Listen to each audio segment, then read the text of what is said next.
हाय दोस्तों, मैं राजनारायण यादव आपके यूट्यूब चैनल अभिनव कोचिंग सेंटर में आपका स्वागत और अभिनंदन करता हूँ। आज हम लोग पढ़ेंगे सेंटेंस। सेंटेंस सीक्वेंस में हम लोग पढ़े थे लेट वर्ड और अल्फ़ाबेट पढ़ चुके थे। सेंटेंस अक्षर से वर्णमाला, वर्णमाला से फिर शब्द बनता है, तो शब्द के बाद शब्दों से ही वाक्य बनता है। इस चीज़ को पढ़ते हुए हम लोग पार्ट ऑफ स्पीच की तरफ चलेंगे। पहले से ना समय गवाए हुए पहले आते हैं टॉपिक पे अपने। सेंटेंस। सेंटेंस का मतलब क्या होता है? वाक्य। सेंटेंस का अर्थ क्या होता है?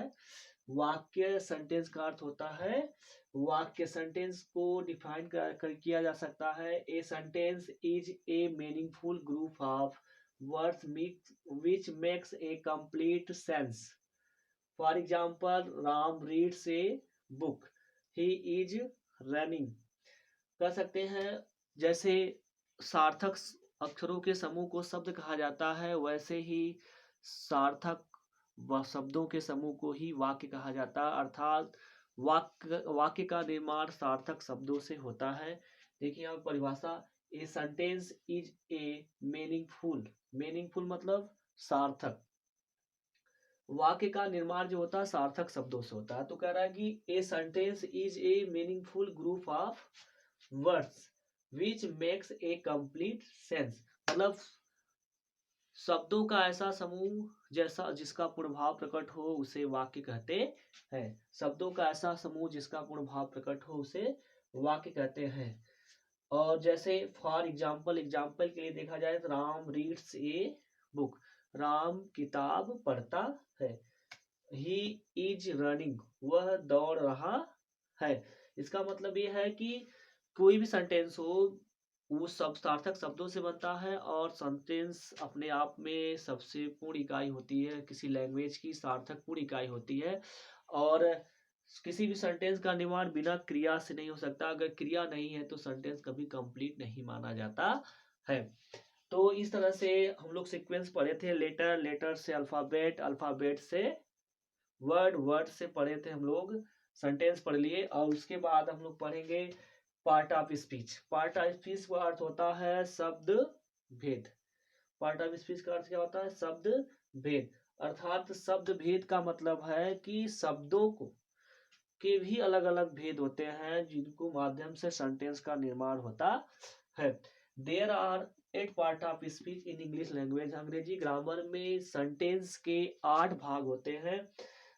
Number 1 noun. नाउन मीन्स होता है संज्ञा। Number 2 pronoun. प्रोनाउन का अर्थ होता है सर्वनाम।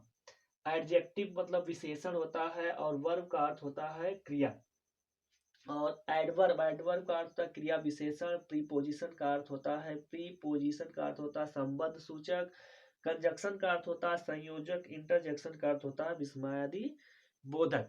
इंटरजेक्शन का अर्थ क्या होता है? विस्मयादि बोधक। आप देख रहे हैं कि पार्ट ऑफ स्पीच के कितने भाग होते हैं? 8 भाग होते हैं, जिसमें से noun, pronoun, adjective, verb, adverb, preposition, conjunction, interjection. इस प्रकार से पार्ट ऑफ स्पीच के 8 भाग होते हैं, जिस प्रकार से आप देख रहे हैं फ्रंट पे। इसको नोट कर लीजिए। इसके बाद हम लोग पढ़ेंगे नाउन। इसके बाद क्या पढ़ेंगे? नाउन। एक बार इसको आप लिख लीजिए।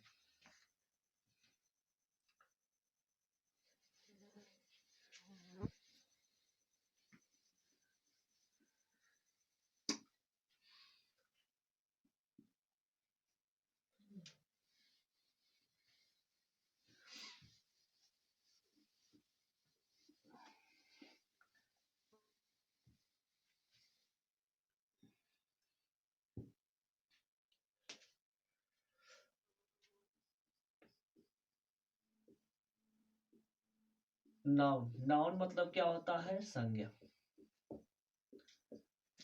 नाउन का अर्थ होता है संज्ञा। संज्ञा मतलब कि ऑल नेमिंग वर्ड।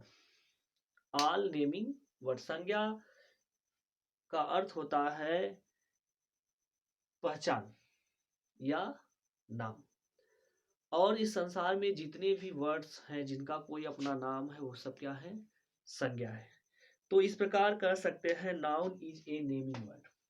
डिफिनेशन दे सकते हैं noun is a naming word. Noun is a naming word, noun is a naming मतलब जितने भी नाम है सब क्या है, संज्ञा है। जितने भी नाम है वो क्या है, सब संज्ञा है। और इस तरह से एवरीथिंग्स इज नाउन, एक डिफिनेशन और बता सकते हैं, एवरी थिंग्स इज नाउन, मतलब कि प्रत्येक वस्तु क्या है, संज्ञा है। प्रत्येक वस्तु क्या है, संज्ञा है। तीसरा पॉइंट इसमें हम नाउन के बारे में जान सकते हैं, जैसे a noun is a noun is the name of name of name of person person a noun is the name of person, place और थिंग। कर सकते हैं a noun is the name person और place, a noun is the name of person place और thing. तो किसी व्यक्ति वस्तु किसी व्यक्ति वस्तु या स्थान के नाम को संज्ञा कहते हैं।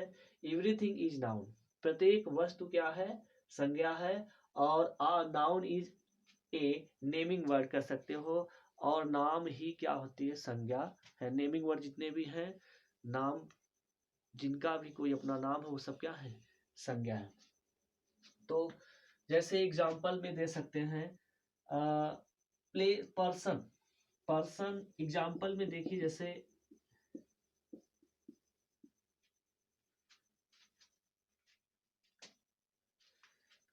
एग्जाम्पल में देखिए, जैसे dogs dogs man, table table Agra, ETC। एक चीज आप देखिए, यहाँ पे डॉग्स शब्द आया है, डॉग्स, यहाँ पे शब्द पर्सन है। पर्सन का मतलब व्यक्ति होता है, लेकिन डॉग्स ये क्या है, एनिमल्स नेम है। तो एक चीज आपको यहाँ पे ऐड करना होगा, पर्सन का मतलब यहाँ पे है लिविंग थिंग्स से, क्या है, लिविंग थिंग। पर्सन का अर्थ यहाँ पे लिविंग थिंग्स लेंगे, और बात हो रही है थिंग्स की, और पर्सन का मतलब लिविंग थिंग्स लेंगे, और थिंग्स का मतलब non living things. All living things लेंगे, नॉन लिविंग थिंग्स लेंगे, सब आ जाते हैं किसमें, नाउन्स में आ जाएंगे। ठीक है। तो नाउन क्या परिभाषा क्या होती है, ए noun is the name of person place और थिंग्स कह सकते हो, या एवरी थिंग्स इज नाउन कह सकते हो। Noun is a naming words, noun is a naming word. तो ये नाउन की डिफिनेशन थी। अब इसके बाद अगले पार्ट में हम लोग पढ़ेंगे नाउन के प्रकार, कि कितने नाउन के प्रकार होते हैं, और नाउन के प्रकार के पढ़ने के बाद हम लोग एक एक टॉपिक को नाउन को लेकर के पढ़ेंगे, और नाउन को इस तरह से कंप्लीट करेंगे। तो अगर ये वीडियो आपको समझ में आई हो, कुछ कंटेंट जो आपके योग्य है, अच्छा लगा हो, तो इस वीडियो को लाइक करें, सब्सक्राइब करें, और ज़्यादा से ज़्यादा इसको शेयर करें। आपका बहुत बहुत धन्यवाद।